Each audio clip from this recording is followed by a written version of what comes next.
మనందరి ఇంట్లో దొరికే వస్తువులతోనే ఈజీగా సింపుల్గా ఫాస్ట్ ఫుడ్ సెంటర్లో నూడిల్స్ టేస్ట్ వచ్చేలాగా ఎగ్ హక్కా నూడిల్స్ని ఎలా చేసుకోవాలో చూద్దాము.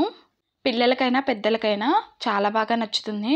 ఇంట్లో ఏమైనా కారంగా తినాలనిపించినప్పుడు ఇలా ఒక్కసారి చేసుకోండి. మినిమం ఇంగ్రీడియంట్స్తోనే ఈజీగా చేసుకోవచ్చు. ఇలా వెజ్ హక్కా నూడిల్స్ అని ఇలా ప్లెయిన్ నూడిల్స్ సూపర్ మార్కెట్స్లో అయినా ఆన్లైన్లో అయినా దొరుకుతాయి.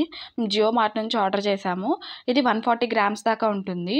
ఈ 140 గ్రామ్స్ నూడిల్స్కి 1 లీటర్ దాకా వాటర్ అయితే సరిపోతుంది.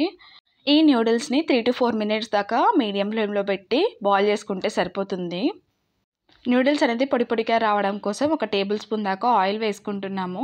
దీంట్లోనే 1/2 టేబుల్ స్పూన్ దాకా సాల్ట్ కూడా వేసుకున్నాము. నూడిల్స్ అనేది మొత్తం ఉడకాల్సిన అవసరం లేదు, 70% ఉడికితే చాలు. కరెక్ట్గా 3 to 4 minutes తర్వాత ఇలా 70% అయితే కుక్ అయిపోయింది. నూడిల్స్ని ఎక్కువసేపు ఉడికించుకున్నా కూడా మొత్తం మెత్తగా అయిపోతుంది. వీడియో క్లిప్లో చూపించిన టెక్స్చర్ వచ్చిన తర్వాత వాటర్ని మొత్తం స్ట్రెయిన్ చేసుకొని 1/2 టేబుల్ స్పూన్ దాకా ఆయిల్ అప్లై చేసుకోవాలనిపిస్తే ఆయిల్ అప్లై చేసుకోండి. మాకు ఆల్రెడీ పొడిగా వచ్చింది కాబట్టి ఆయిల్ ఏం అప్లై చేసుకోవట్లేదు. చూసారు కదండి, మనం ఇందాక ఆయిల్ వేసుకోవడం వల్ల ఎంత పొడిగా వచ్చాయో నూడిల్స్ అనేవి. ఈ ప్లెయిన్ నూడిల్స్తో ఏ నూడిల్స్ రెసిపీ అయినా చేసుకోవచ్చు. వెడల్పుగా ఉండే నాన్ స్టిక్ ప్యాన్ తీసుకున్నాను. మీరు ఏదైనా వెడల్పుగా ఉండే కడాయిని తీసుకోవచ్చు. దాంట్లో 3 టేబుల్ స్పూన్ల దాకా ఆయిల్ వేసుకోవాలి. ఎగ్ నూడిల్స్కైనా చికెన్ నూడిల్స్కైనా ఎక్కువ ఆయిల్ పడుతుంది. మొత్తం ప్యాన్ మొత్తం స్ప్రెడ్ చేసుకోండి. ఎగ్ని బీట్ చేసుకొని వేసుకోవాలి. ఇక్కడ నేను ఆల్మోస్ట్ 3 ఎగ్స్ని తీసుకొని బీట్ చేసుకుంటున్నాను. ఎగ్స్ని బీట్ చేసుకుంటే ఫ్లఫీగా వస్తుంది. బీట్ చేసుకున్న ఎగ్ మిక్చర్ని వేసుకొని ప్యాన్ మొత్తం స్ప్రెడ్ చేసుకోవాలి. ఇలా కుక్ అయ్యే టైంలోనే 1/2 టేబుల్ స్పూన్ దాకా సాల్ట్ని స్ప్రింకిల్ చేసుకోవాలి. ఈ ఎగ్ అనేది ఒక సైడ్ ఫ్రై అయిన తర్వాత మీడియం సైజ్ పీసెస్ లాగా బ్రేక్ చేసుకోవాలి. మరి చిన్నగా చేసుకున్నా కూడా టేస్టీగా ఉండవు. మీడియం సైజ్ లేకపోతే కొంచెం పెద్ద సైజులోనే బ్రేక్ చేసుకోవాలి. బ్రేక్ చేసుకున్న పీసెస్ని నెక్స్ట్ సైడ్కి ఫ్లిప్ చేసుకోవాలి. ఇలా 2 సైడ్స్ ఫ్రై చేసుకోవడం వల్ల మంచిగా క్రిస్పీగా అవుతాయి. ఫ్రై చేసుకున్న ఎగ్ పీసెస్ అన్నింటిని పక్కన పెట్టుకున్న తర్వాత అదే ప్యాన్లో 1 టేబుల్ స్పూన్ దాకా ఆయిల్ వేసుకొని ఇలా పొడుగ్గా కట్ చేసుకున్న ఆనియన్స్ని వేసుకోవాలి.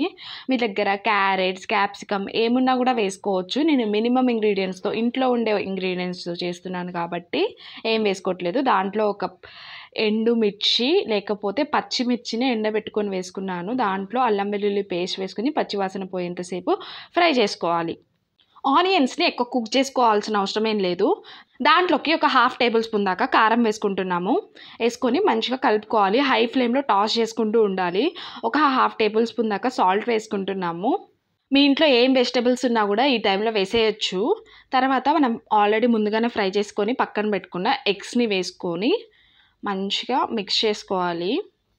ఈ ప్రాసెస్ అంతా కూడా హై ఫ్లేమ్లోనే చేసుకోవాలి. హై ఫ్లేమ్లో చేసుకుంటేనే టేస్ట్ అనేది బాగా ఉంటుంది. ఈ ఎగ్స్ని హై ఫ్లేమ్ మీద 2 minutes టాస్ చేసుకున్న తర్వాత మనం ముందుగానే ఉడకబెట్టుకొని పక్కన పెట్టుకున్న నూడిల్స్ ఏదైతే ఉన్నాయో వాటిని వేసుకోవాలి. ఈ నూడిల్స్ని వేసుకున్న తర్వాత మంచిగా కలుపుకోవాలి. ఎంత బాగా కలుపుకుంటే అంత టేస్టీగా ఉంటుంది. ఈ టైంలోనే మన ఇంట్లో ఏమైనా టేస్టింగ్ సాల్ట్ అయినా చాట్ మసాలా ఉంటే వేసుకోవచ్చు. ఈ టైంలోనే మసాలాస్ కూడా యాడ్ చేసుకోవచ్చు. మేమైతే కొంచెం గరం మసాలాని యాడ్ చేసుకున్నాము. మీ ఇంట్లో red chilli sauce, green chilli sauce, vinegar ఉంటే వేసుకోండి. మా దగ్గర సోయా సాస్ ఒక్కటే ఉంది. So dark soya sauce 1 table spoon దాకా వేసుకుంటున్నాను. ఇలా వేసుకున్న తర్వాత మొత్తం వీడియో క్లిప్లో చూపించిన విధంగా హై ఫ్లేమ్లో టాస్ చేసుకోవాలి. చూసారు కదండి, ఇలా టాస్ చేసుకోవడం వల్లనే అన్ని ఫ్లేవర్స్ అనేది మన నూడిల్స్కి పట్టి టేస్ట్ అనేది మంచిగా వస్తుంది. ఫాస్ట్ ఫుడ్ సెంటర్స్లో కూడా ఇలా హై ఫ్లేమ్లో టాస్ చేసుకోవడం వల్లనే ఫ్లేవర్ అనేది బాగా వస్తుంది. తర్వాత లైట్గా కొత్తిమీరని వేసుకొని 1 minute పాటు టాస్ చేసుకొని ఆఫ్ చేసుకోవడమే. మేమైతే అందరికీ అవైలబుల్ ఉండే ఇంగ్రీడియంట్స్తోనే చేసాము. అయినా కూడా ఫాస్ట్ ఫుడ్ లెవెల్ టేస్ట్ అయితే ఉంటుంది. తప్పకుండా ట్రై చేయండి. ఏమైనా కారంగా తినాలనిపించినప్పుడు టిఫిన్లో కానీ స్నాక్స్లో కానీ చేసుకోండి. చాలా సింపుల్గా ఈజీగా 10 నిమిషాల్లో చేసుకునే రెసిపీ ఇది. ఈ ఎగ్ నూడిల్స్ రెసిపీని మేము చెప్పిన విధంగా ట్రై చేయండి. ఇంట్లో వాళ్ళందరూ మిమ్మల్ని తప్పకుండా మెచ్చుకుంటారు. ఈ వేడి నూడిల్స్లోకి కొద్దిగా లెమన్ పిండుకొని ప్రతి ఒక్క స్పూన్లోకి ఎగ్ని కలుపుకొని తిని ఆనియన్స్ని కలుపుకొని తింటే సూపర్గా ఉంటుంది.